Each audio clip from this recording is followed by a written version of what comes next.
Une église pauvre et pour les pauvres. Cette phrase prononcée par le pape François 3 jours après son élection a fait le tour de la planète. Qu'est-ce qu'un pauvre ? Que fait l'église pour les pauvres ? Et nous, chrétiens, comment pouvons-nous accueillir et nous engager pour les pauvres ? On en parle dans En toute bonne foi avec Monseigneur Dominique Rey, évêque du diocèse de Fréjus-Toulon. Bonjour Monseigneur. Bonjour. Merci d'être avec nous. Cette phrase du pape François, comment l'avez-vous reçue ? Une église pauvre et pour les pauvres.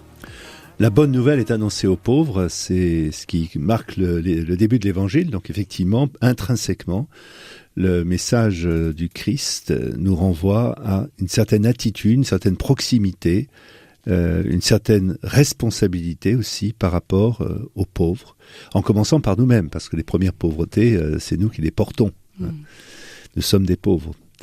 Et en même temps, c'est un regard qui est fait de compassion, mais aussi un regard d'espérance. C'est une béatitude, n'oublions pas, bienheureux les pauvres. Et il faut bien distinguer la pauvreté de la misère. La pauvreté, c'est de considérer quelque part que nous avons besoin de quelqu'un d'autre, avec un petit A ou surtout un grand A, pour pouvoir s'en sortir. Et quelle est cette église pauvre ? Pourquoi une église pauvre ? La tentation pour une institution, c'est de se prévaloir de ses capacités, de ses performances, de ses biens, de sa richesse. Et ça a été une tentation perpétuelle dans la vie de l'Église, et d'être campé sur ses positions et de sauvegarder des privilèges. Et ce que le pape souligne, c'est la nécessaire posture de l'Église qui est responsable par rapport aux pauvres, et en particulier nous-mêmes, encore une fois, je le répète, de savoir accueillir ces pauvres, de pouvoir aussi découvrir en eux une richesse qui est absolument indispensable pour que le Christ soit annoncé et vécu. On voit en lisant les évangiles, le pauvre est un don de Dieu. C'est aussi une responsabilité, il y a un réel enjeu pour nous, chrétiens, de donner la place aux pauvres dans tous les lieux d'église. Je pense que effectivement le pauvre est celui qui est une grâce et en même temps une tâche, si je peux dire. Une grâce parce que à travers le pauvre, nous voyons le visage du Christ, qui s'est fait pauvre. Lui qui était riche de sa communion avec le Père dans la vie trinitaire. Il est venu parmi nous, il a assumé la condition du pauvre, mendiant de notre amour, et il est mort comme un pauvre sur la croix, comme il était né pauvre à Bethléem. Et c'est cette fréquentation de Jésus aux pauvres, plus encore cette identification aux pauvres, qui rend la pauvreté pas simplement sous l'angle, je dirais, d'une dégradation de notre nature, mais comme une bénédiction, une grâce. Et en même temps, pour nous, c'est une tâche, c'est une responsabilité. Le soin de nos pauvres, de notre propre pauvreté, la pauvreté que l'on trouve chez les autres, c'est une mission qui est assignée à l'Église pour être vraiment proche des pauvres en recevant autant que ce qu'elle peut leur apporter. En toute bonne foi, Monseigneur Dominique Rey, Audrey Souriau. Une église pauvre et pour les pauvres, Monseigneur Dominique Rey, cette parole du pape François n'est pas une parole isolée. Certes, il a un charisme particulier avec les pauvres, mais François s'inscrit dans un chemin qui était déjà ouvert, puisque l'église est servante des pauvres depuis l'origine. Mais depuis l'Évangile, l'Église, intrinsèquement, est liée à partir de la béatitude, bienheureux les pauvres, à partir de l'exemple du Christ qui s'est fait pauvre, de son regard et de son attitude de compassion, avec tous ces hommes, ces femmes délaissés, abandonnés, marqués par des épreuves physiques, et qu'il a côtoyés, qu'il a relevés. Fondamentalement, le Christ nous ouvre un chemin de fréquentation du pauvre, en apportant dans cette pauvreté un salut. C'est-à-dire qu'on pourrait réduire notre vie au regard souvent négatif qu'on porte sur nous-mêmes ou que les autres, par lequel les autres nous considèrent. Et je crois que fondamentalement, l'évangile auquel nous croyons, c'est un évangile de salut. C'est-à-dire que Dieu va se servir de notre pauvreté, va habiter notre pauvreté pour nous faire découvrir que c'est un lieu de grâce, un lieu par lequel il est lui-même passé, par lequel il veut nous ouvrir à la vie même de Dieu. Hein. Et pour pouvoir accueillir toute la richesse de Dieu, il faut vraiment être tout petit. La manière de considérer la personne pauvre a tout de même évolué au fil des siècles. On peut dire qu'il y a une prise de conscience avec Vatican II, l'après-concile notamment.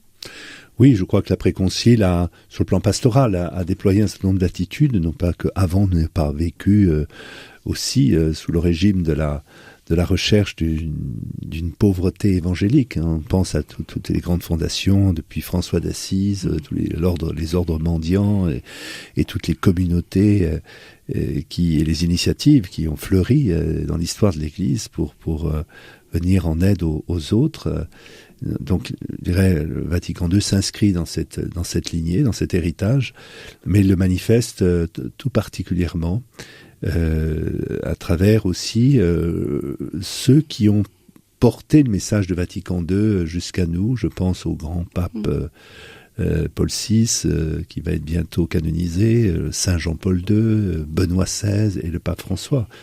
Il me semble que l'Église a effectivement un chemin aujourd'hui à redécouvrir. On était avant dans des siècles où l'Église a été en position haute. Hein. Et il y avait une considération sociale par rapport à la place des prêtres, par rapport à une parole qui était une parole d'autorité morale.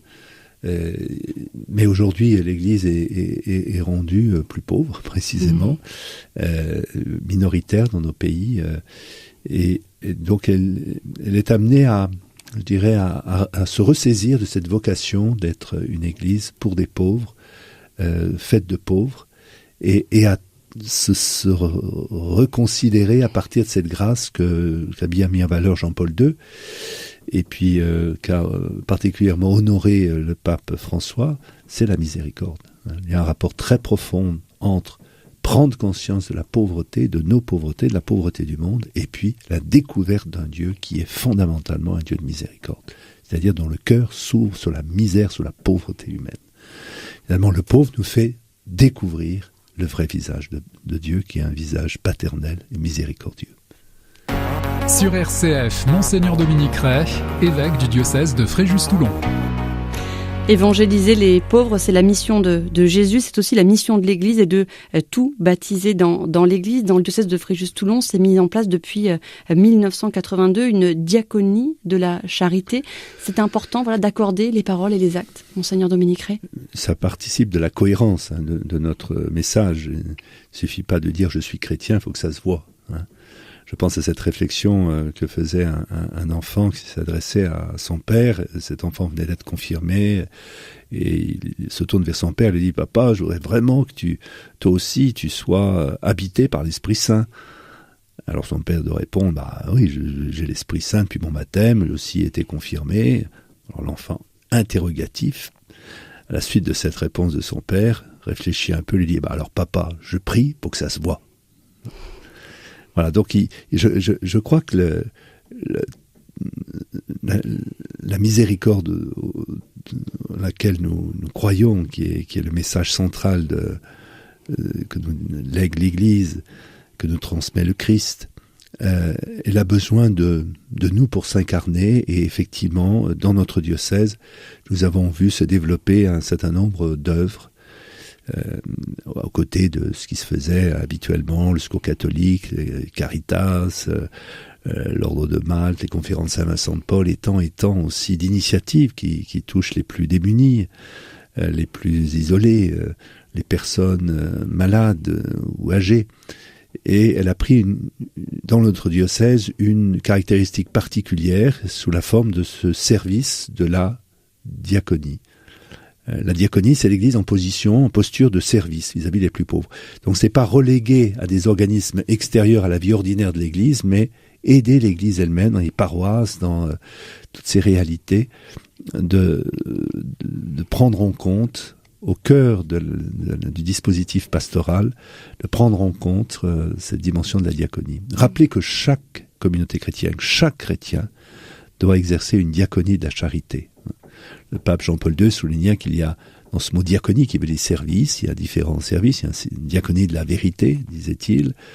Il y a une diaconie de la beauté, on pourrait dire aussi, mais aussi une diaconie de la vie, de la famille, et une diaconie de la charité à l'égard des plus démunis. Alors, c'est ce que nous essayons de développer à travers un certain nombre d'initiatives, et en particulier, dans les années 80, avec mon antéprédécesseur, Monseigneur Barthes, il y a eu la création de l'Union diaconale du Var, qui est un réseau associatif chargé au nom de l'Église, et en mettant à disposition des locaux qui appartiennent à l'Église, dans la plupart du temps, eh bien de pouvoir répondre aux besoins, aux attentes à l'égard de notre monde, à l'égard des plus démunis, des plus défavorisés. La charité, accompagner les pauvres, c'est pas seulement leur donner à manger, leur donner un toit, c'est aussi leur offrir la force de l'Évangile, d'entendre le message de Dieu. Première chose, je crois, c'est une manière d'aimer les personnes. C'est pas simplement de répondre à des attentes matérielles qui sont sans doute nécessaires, mais avant tout cela, il y a en préalable une attitude d'amour. Reconnaître dans cette personne en difficulté, reconnaître le visage du Christ, et puis agir au nom du Christ. Et donc c'est dans cette attitude qui passe d'amour, qui passe par le regard, qui passe par des attentions, qui passe par des gestes, parfois par des silences, qu'on exprime cette charité. Je pense à deux êtres qui s'aiment, ils n'ont pas besoin d'un moment ou un autre de dire des mots, il suffit de regarder avec attention, avec considération, avec estime, pour exprimer cette charité qui vient du Christ.